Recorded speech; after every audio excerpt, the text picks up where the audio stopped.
Ginny has abandoned me for Ken once again. This time, it was at our wedding. As I watched her walk away, a robotic voice echoed in my mind. This is the 100th time the female lead has forsaken you for the supporting male character. Will you give up being her male lead? Yes. You can choose a new male lead for the female lead. Ken. Since these childhood sweethearts can't let go of each other, let it be sealed. Chapter 1. Because I am bound as the male lead by Ginny through the system, no matter what she does, you will ultimately choose to forgive her, the robotic voice continued. Now, you are free, it continued.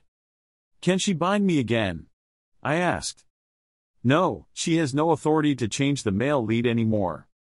As the conversation ended, I felt a sense of clarity, as if the clouds had parted, revealing the sun. Looking at the chaos among my relatives and the guests in the audience, I composed myself and took the microphone from the MC's hand. Unfortunately, the wedding cannot continue. I apologize for the inconvenience, I announced. The crowd fell silent. Earlier, Ms. Ginny mentioned a postponement, but I disagree. From this day forward, I am breaking off the engagement with her. Our paths as husband and wife no longer intertwine. In the grand banquet hall, after the bride's escape, there was another uproar. I raised my voice. In addition, the wedding gifts will be returned to everyone double-fold. Thank you once again for your presence. With that, I bowed and stepped off the stage, my footsteps light and brisk. Chapter 2. Ginny and I haven't officially tied the knot, and all our friends and family know about it. It's not that I don't want to. It's her insistence on testing me for another 2 years. Now, I'm grateful for her decision. After all, divorce is not an easy matter. Just as I stepped down the final step, my parents approached me. Son, are you serious about what you said? Have you thought it through? My mother asked, gripping my hand with excitement. She always felt that Ginny and I were not suitable for each other. It wasn't just about our different family backgrounds, but also because she didn't prioritize me. But among the two of us, I was the one deeply in love. My mother wasn't satisfied, but she didn't force her way into it. In that moment, she looked at me with hopeful eyes, wanting to confirm if her wishes were finally coming true. My father held her back and calmly said, "It was just a moment of anger. You took it seriously. He's back at her beck and call with just one phone call. Yet, you still believe in him." Disappointment and helplessness were evident in his tone. Most of the people present probably shared my father's thoughts. In an instant, the light disappeared from my mother's eyes, and she softly said, "I see." At that moment, my heart ached as if it had been pricked by a needle. While I have no boundaries or compromises in my feelings, it is torture for my family who loves me. This time it's for real, trust me, I reassured my parents, holding their hands. We trust you." They fell silent and then patted me in a perfunctory manner.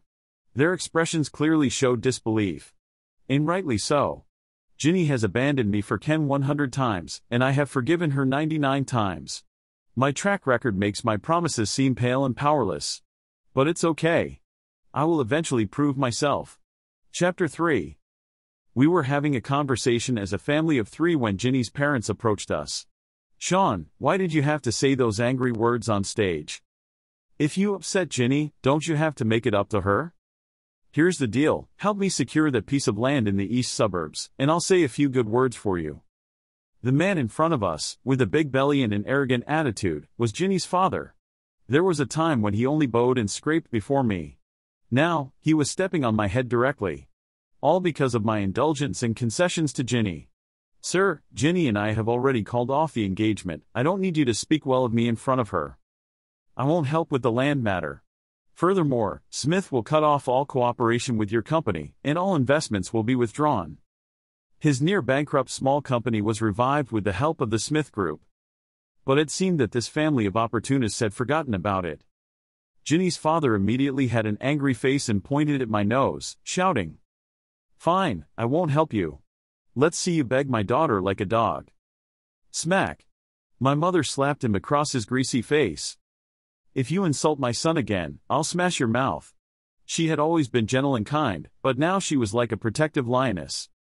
"I'm just stating the facts, how is that an insult? Hasn't your precious son been doing the same thing all these years?" Ginny's father didn't dare to retaliate physically, but his words were merciless. Money and power mean nothing. With a brainless son in love, I can trample all over your pride. I stepped forward and landed a punch on his chin, staring into his eyes. Get out. He was frightened and took a few steps back. Ginny's mother supported him, looking at me with disdain and certainty. We'll be waiting for you and your family to come and apologize. After saying that, she grabbed Ginny's father and left with their heads held high. My parents looked at me in surprise, then with a guarded expression, we won't apologize with you. I won't go either. I vowed. They fell silent. Chapter 4.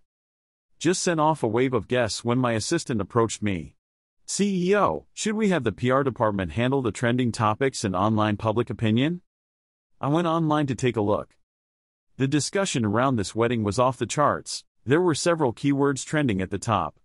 Hashtag Ginny the runaway bride hash. Hashtag Ginny abandons Sean for Ken at the wedding hash. Hashtag Sean announces the termination of engagement with Ginny hash. Ginny's fans were laughing. Haha. Our Ginny is truly amazing. Even the prince of the entertainment circle is nothing compared to her. Our sister says jump, and he jumps. Giving face? That doesn't exist. Looks like destiny couldn't surpass childhood friendship.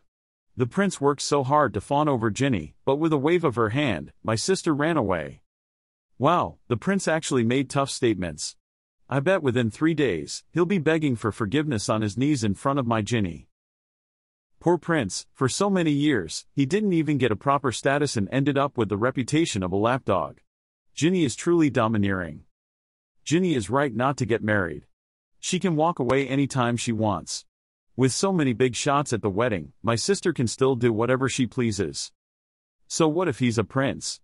In my sister's eyes, he's just a plaything. Ginny is the true protagonist of a female empowerment story. The comments were filled with such remarks. Even though Ginny was in the wrong, her fans cleverly played the feminist card, placing their idol on an unbeatable pedestal. Amidst the comments, there were also passers-by offering reminders. Fans, there's no need to be so arrogant. Your sister is only here today because the prince spent money to pave the way. Otherwise, with her ordinary looks and average acting skills, she wouldn't have stood a chance. Immediately, the fans retaliated. Get lost. Ginny has come this far all by herself. Don't give smelly men any credit, they only held my sister back. Fans are loyal to the main character, equally heartless and forgetful. It was I who lifted Ginny from being an unknown in the entertainment circle to becoming a popular star. If I can raise her up, then naturally, I can bring her down. We don't need to handle the online comments. Leave them as they are. Freeze Ginny. If any of her resources can be transferred, do so. If not, terminate the cooperation. I'll cover the breach of contract fees. Ginny's management contract is with the film and television company under the Smith Group, and it still has 2 years left. I'm not being too ruthless. After all, the contract was signed with leniency, and the breach of contract fees won't be too burdensome for Ginny. My assistant looked at me in surprise, then cautiously spoke, CEO, I'm sorry, I didn't hear clearly earlier. Do as the CEO said. Even if he changes his mind, I'm here, so it won't affect you, my dad chimed in. Thank you, Chairman.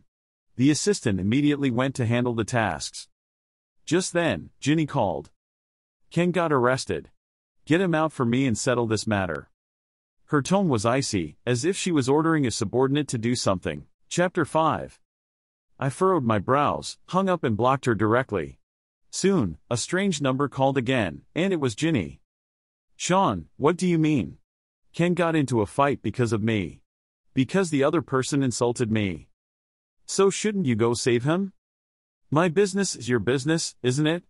Her tone was self-righteous. I chuckled in anger. Ginny, did no one tell you that I publicly announced the termination of our engagement? There was silence on the other end of the phone for a few seconds, then she spoke.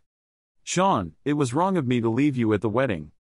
But you know, Ken goes all out when he fights after drinking. Only I can stop him. Get him out first today, and after a while, we can have an even grander wedding. And also, Ken fought with the youngest son of the Jones family. Can you help mediate? I'm worried about retaliation. In the past, no matter how angry I was, as soon as she pleaded, all my anger would vanish, leaving only heartache and self-blame. But now, there was no turmoil in my heart. I had truly freed myself from her control. It's none of my business. I responded bluntly and hung up the phone. As I looked up, my parents stared at me with intense gazes. "Sean, are you really?" My mother's eyes were full of anticipation. My father quickly held her back. "Don't rush, let's see, it hasn't even been a day yet." Seeing their hopeful yet hesitant expressions, my heart felt bitter. The two decisive individuals in the business world, now so cautious and fearful, all because of me, because they love me. Chapter 6. I found out about Ken getting into a fight. He didn't come to today's wedding, instead he went to the bar to drown his sorrows in alcohol. This could be understood, after all, his loved one is getting married, but he is not the groom. But when he heard someone at the next table saying that our marriage, Ginny and mine, was a case of marrying down, he went crazy and rushed over to fight. A nearly 30-year-old man won against a newly adult kid. With the level of protection the Jones family provides their youngest, he will have consequences in the future. Ginny didn't call again, instead she sent me a message. "Sean, I'll give you one day to think it through. If you don't help Ken, then we're breaking up." This is her usual trick. I ignored her. In the evening, news of Ginny's replacement in movies and endorsements started spreading on forums. Her fans started panicking. What's going on? Is Sean serious this time? He's even starting to touch Ginny's resources. Is Ginny being sidelined? I'm a bit scared. Although I don't want to admit it, it was indeed Sean who lifted Ginny up. Of course, the main credit goes to Ginny herself. She held on with the resources provided. At exactly midnight, Ginny posted a Weibo, "Those who can't knock me down will eventually make me stronger." Her fans immediately reacted as if they were injected with chicken blood, resurrecting on the spot. Truly my sister. Fearless. She has the confidence in herself. Turning into a fan now, this sister is so cool, I love her. Haha, sister responded. Fans, don't worry, just follow her lead. We are her strong backing. I chuckled at their naivety. People who have been in the sheltered greenhouse for too long should experience the true dangers of the entertainment industry. Chapter 7. When Ginny came to find me, it was 3 days later. I thought I could hold out for at least a week. I overestimated her. Sean, what do you mean? She publicly questioned me with a cold face in the conference room. I looked at her, petite figure, slightly dark skin, and a face that could only be described as delicate. Only her eyes were passable, watery and seemingly affectionate, but actually devoid of any real emotion. There was nothing about her that attracted me in the slightest. Thinking about how I was coerced by the system, carrying her in the palm of my hand for 3 years, I couldn't help but shudder. Fortunately, I have freed myself. For this trivial matter, when will you stop causing a scene? She slammed the table when I didn't respond. First, you immediately bring Ken back to me. Second, your family of 3, apologize to my parents and resume cooperation with my family's company, increasing investment. Third, give me back my resources. I want to play the female lead in director Zhang's film. You negotiate it for me. After saying that, she lifted her chin and looked at me. If you accomplish all of this, I will consider forgiving you. I couldn't help but laugh out loud. Ginny, if you're sick, go to the hospital. Don't come here with your delusions. I waved to the security guard. Escort Ginny out, and from now on, anyone who lets her in without my consent should directly report to the HR department to resign. Sean. Ginny's face changed, and she angrily shouted, her gaze filled with resentment towards me. I'm not unfamiliar with this side of her. Once I don't immediately solve problems for her and Ken, I face this kind of expression. In the past, this kind of gaze used to pierce me with pain. Then I would silently help clean up the mess. But even so, I don't deserve a thank you. At first, Ken reluctantly thanked me, but Ginny interrupted. What's there to thank? Giving him face. You know there's something wrong on your side and didn't take the initiative to help. I had to come and get you. No sincerity.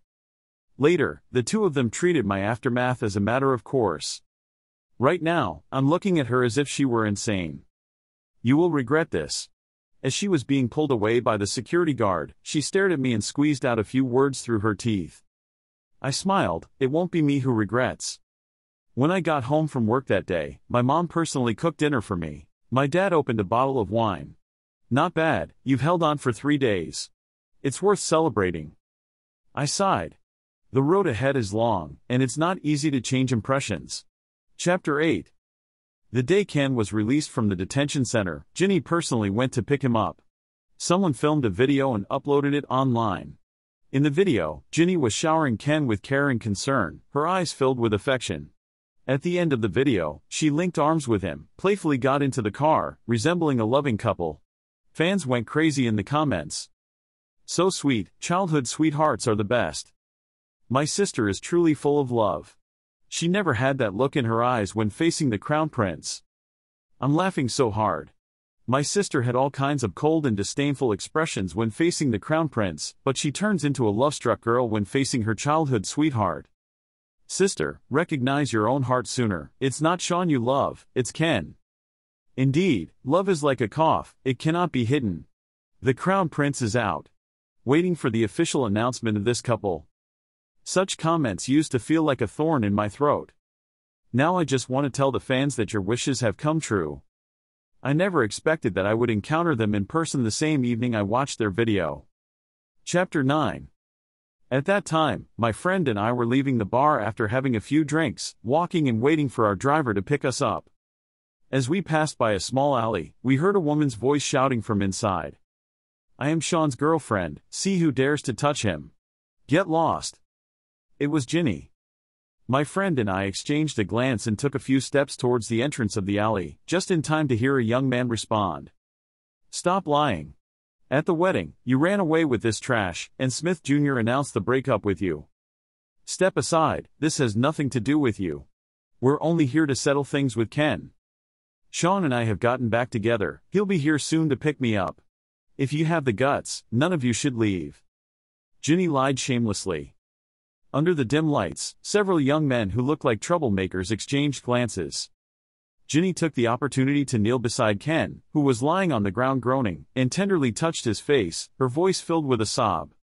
It's okay, once Sean arrives, we'll take you to the hospital. My already cold heart grew even colder. In the 3 years we were together, Ginny had never shed a single tear for me. During a car accident, I protected her and ended up with a head covered in blood and several broken ribs. Even then, her first reaction was, you did this willingly, don't use this moral obligation to manipulate me in the future. When I was lying in the operating room, uncertain of life and death, she, unscathed, went to celebrate Ken's birthday with him. My mother, furious, called her. She replied, I'm not a doctor, what good would it do for me to wait at the entrance? Ken only has me as family now, what's wrong with me spending his birthday with him? No care, no tenderness, only indifference. After that incident, when my parents found out that I had to continue dating Ginny, they directly took back the shares of the company I held. They believed that with my level of love intelligence, the Smith Group would sooner or later slip from my hands into someone else's. Chapter 10. No reconciliation. I walked into the alley, and everyone turned to look at me. Mr. Smith. The thugs shouted. I nodded, carry on. I'm just passing by to clear up a rumor. All right. Immediately, one of the thugs grabbed Ginny and pulled her away, preventing her from causing any more trouble. The other started beating up Ken. My friend and I silently walked out of the alley. Sean, don't leave. Ginny panicked. I didn't look back.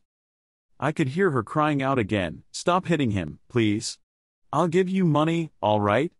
Is 100,000 enough? 200,000? No one paid her any attention. My friend mocked me, now that's true love. Yours can only be considered one-sided. I couldn't argue, so I kicked him in the leg.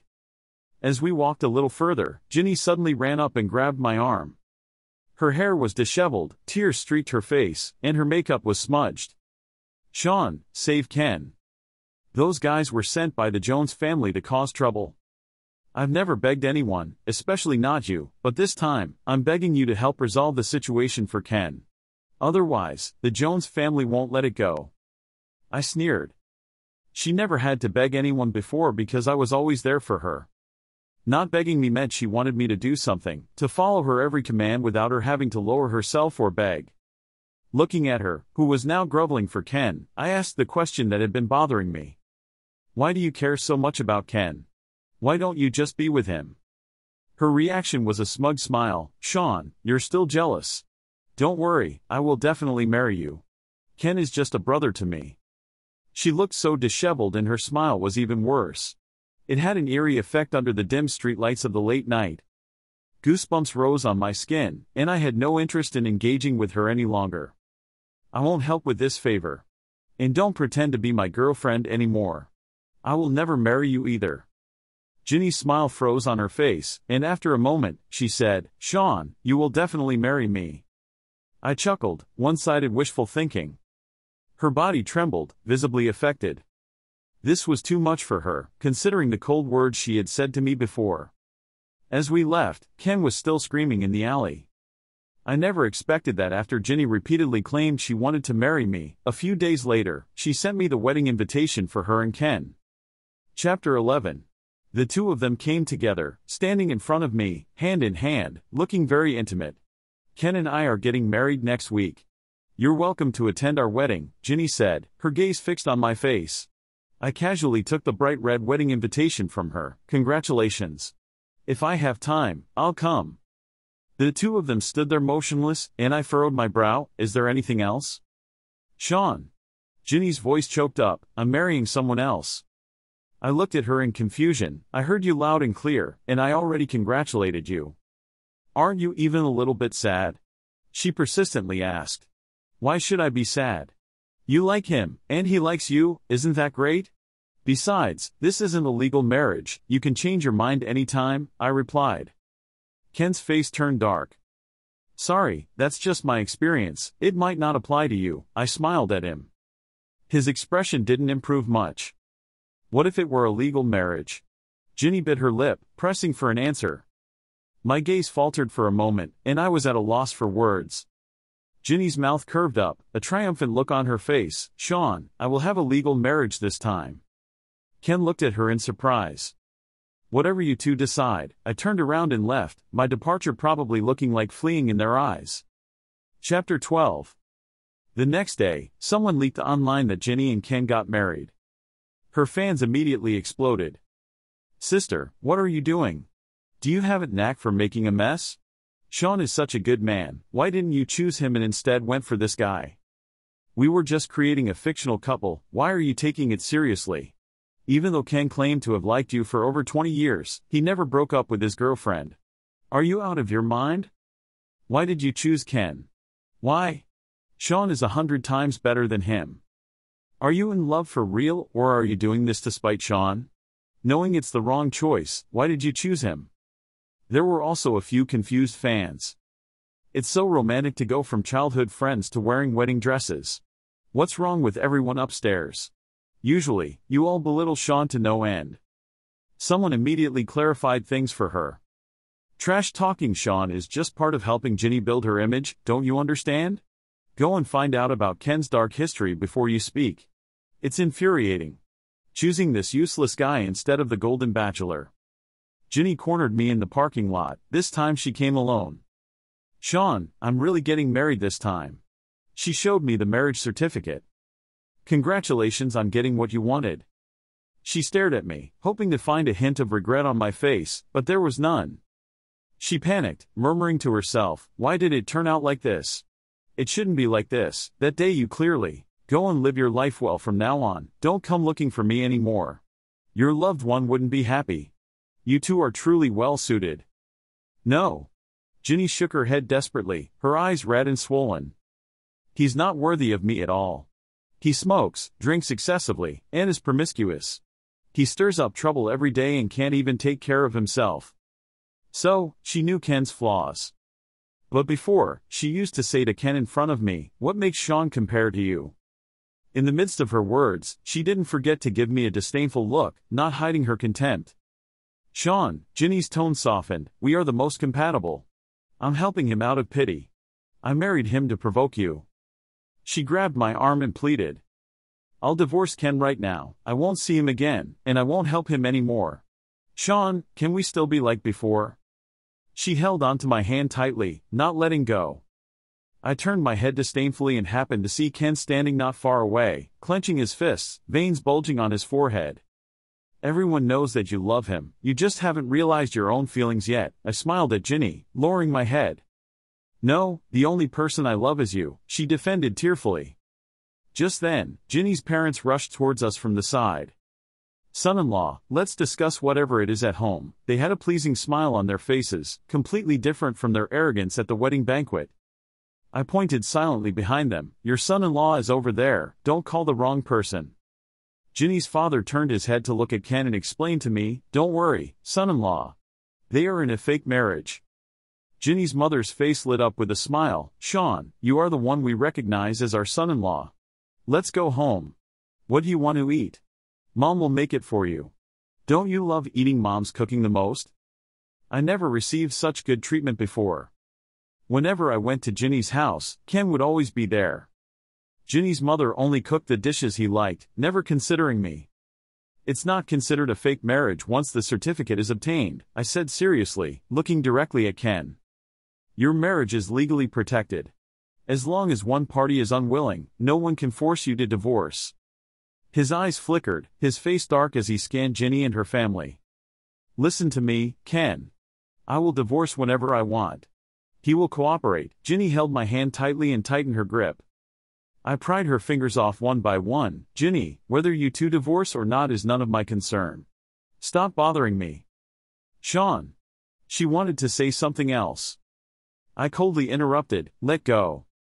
She was frightened, then fell to the ground, covering her face and crying bitterly. Why did it turn out like this? Of course, it's because you trampled on someone else's feelings recklessly. Seeing that I was unyielding, Ginny's parents knelt in front of me with a thud. Son-in-law, even if you don't reconcile with Ginny, please help our family's company. Consider our past relationship. Ginny's family's company was founded by Ginny's grandfather. After the old man passed away, it was inherited by Ginny's father. Unfortunately, he had no talent for business, and within a few years, the company went bankrupt. With my help, it was revived, but now that I've cut off all support, their company is once again in a precarious situation. I ignored them and walked past. Behind me, Ginny's father and mother blamed their daughter. It's all because you acted up. You ran away from the wedding for such a trivial matter. Now look, he doesn't want you anymore. You were so confident that Sean would definitely marry you, but what's the result? Ginny cried and shouted, you never showed him any respect. If something goes wrong, it's always my fault. Then came the sound of her disdain, get lost. Don't touch me. Let's get a divorce. I don't want to marry you. It turns out she can also speak harshly to him.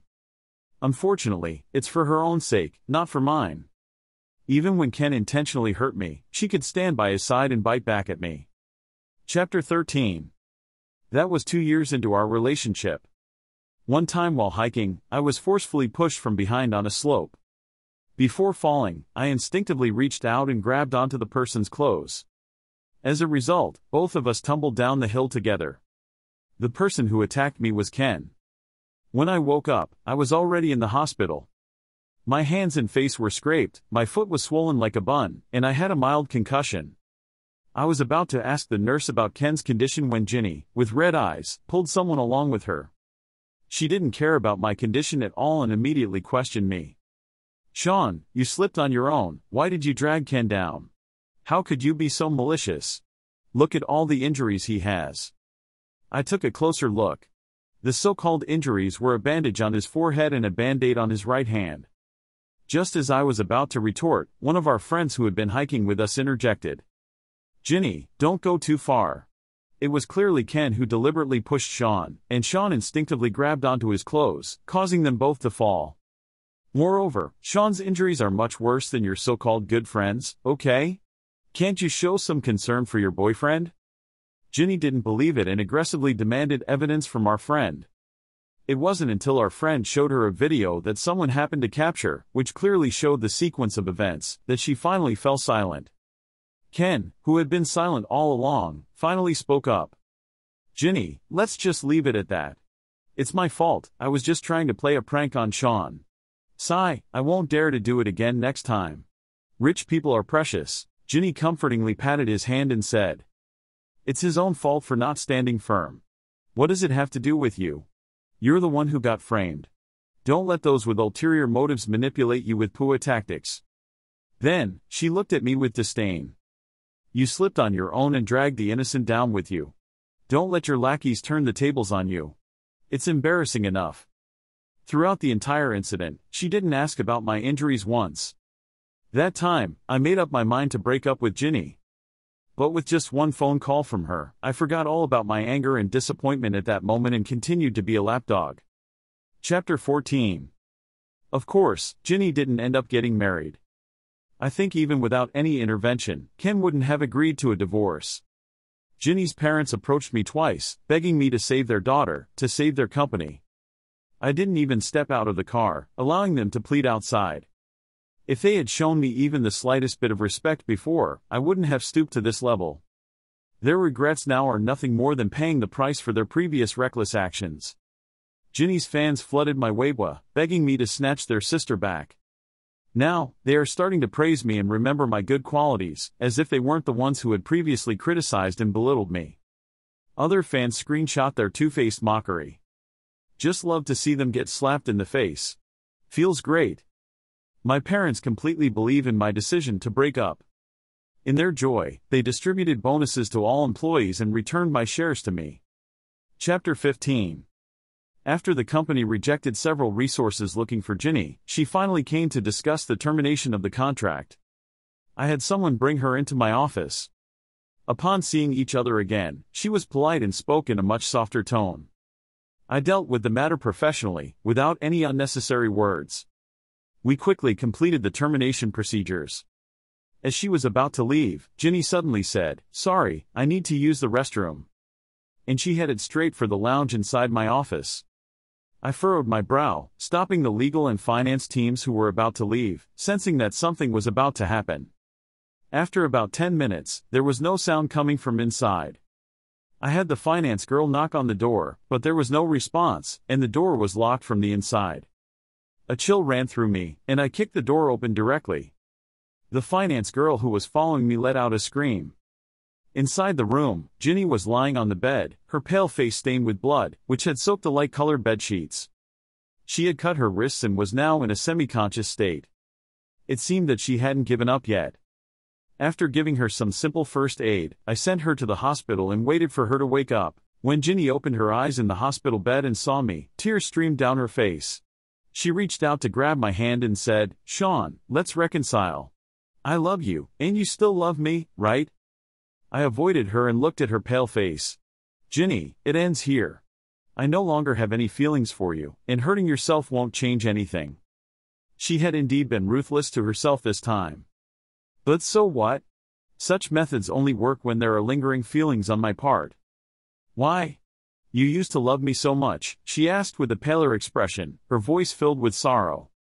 "You said it yourself, used to. Love can be worn away.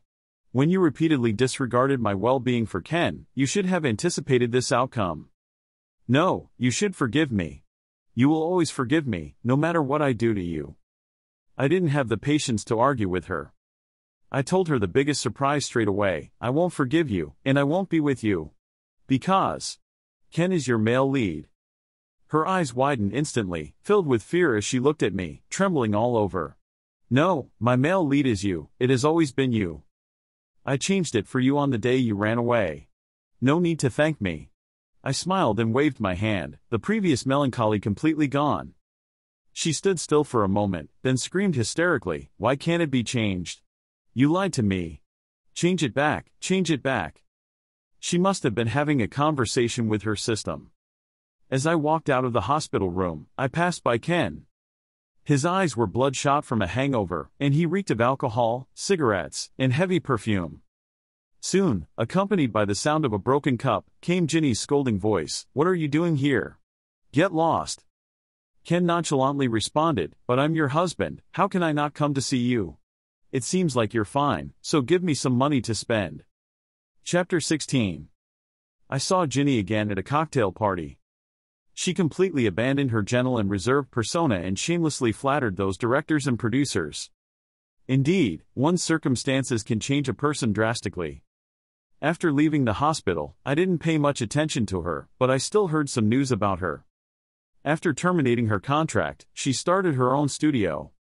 Without my blind support, her resources took a nosedive. And guess who became her manager? Ken. This guy has no experience, no ability, and no moral boundaries. He prioritizes his own interests above all else.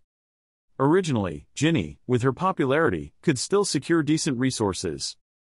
But for the sake of money, Ken had her take on nothing but terrible roles. Of course, they are a perfect match. After all, in the end, Ginny will agree to whatever he suggests, right? As a result, she faced failure after failure and became the subject of ridicule. After a series of flops, Ginny could only take on supporting roles in low-budget web dramas. She was unwilling to accept this and tried to create her own opportunities for filming, but ended up incurring heavy losses. She even had to sell her house to cover the losses. Her family's company had already gone bankrupt before that. After a string of failures, Ginny started attending various social events, searching for someone who could help her make a comeback. At first, she tried to keep it under wraps, but eventually, she became shamelessly open about it. She was often photographed in intimate positions with different people, or seen entering and leaving hotels.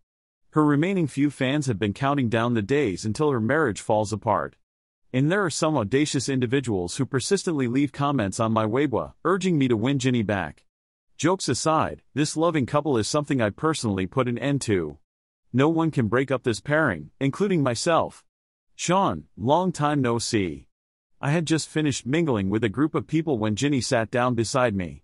There was a weariness in her eyes, and upon closer inspection, I noticed some bruises on her face. I heard that she had been to the hospital several times because of fights with Ken. Long time no see, I politely replied, and then fell silent. After a while, a server approached us with a tray. Ginny reached out and took the only 2 glasses of wine on it, handing one to me. Have a drink. I took it, but didn't drink. What's wrong? Are you afraid I'll drug you? Don't worry, I have no interest in men anymore. She clinked her glass against mine and downed her own drink. I showed her the video on my phone.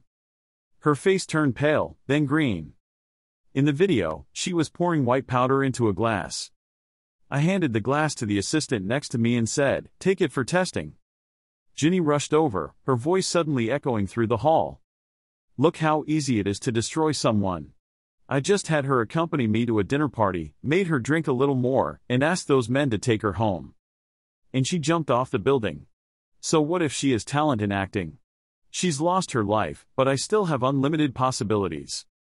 Cindy, don't blame me, it's just that the role I finally secured suddenly changed, and they wanted to cast you instead. The whole room was shocked. Cindy was Ginny's good friend and also an actress with a mediocre career. She jumped off a building unexpectedly a month ago. Unexpectedly, her death was related to Ginny. Ginny's eyes flashed with a menacing light as she gritted her teeth. Ken. As if on cue, Ken emerged from the crowd, his face filled with undisguised hatred. Ginny, didn't expect me to come back, did you? It's not that easy to kill me. He leaned on a crutch, his head wrapped in bandages, revealing numerous scars on his exposed skin. Ginny pounced towards him like a madwoman. Go to hell. The onlookers watched as the two of them fought, with no one stepping in to stop them. Cindy's incident marked the end of Ginny's acting career. Her remaining fans all turned their backs on her. The drug she put in the drink she handed me was hallucinogenic. When I received the test results, a friend patted my shoulder and said, "Luckily you were prepared. Congratulations on escaping the fire pit." Yes, congratulations to myself. Let those two torment each other. By the way, during the brawl at the cocktail party, Ginny was disfigured and lost her vision. And Ken suffered even more injuries, with one leg completely disabled. Chapter 17. Later on, Ginny's parents exposed Ken for domestic violence against their daughter online. The comments from netizens were unanimous. Serves her right. Evil begets evil. Ginny and Ken became a couple of tormentors, unable to separate from each other.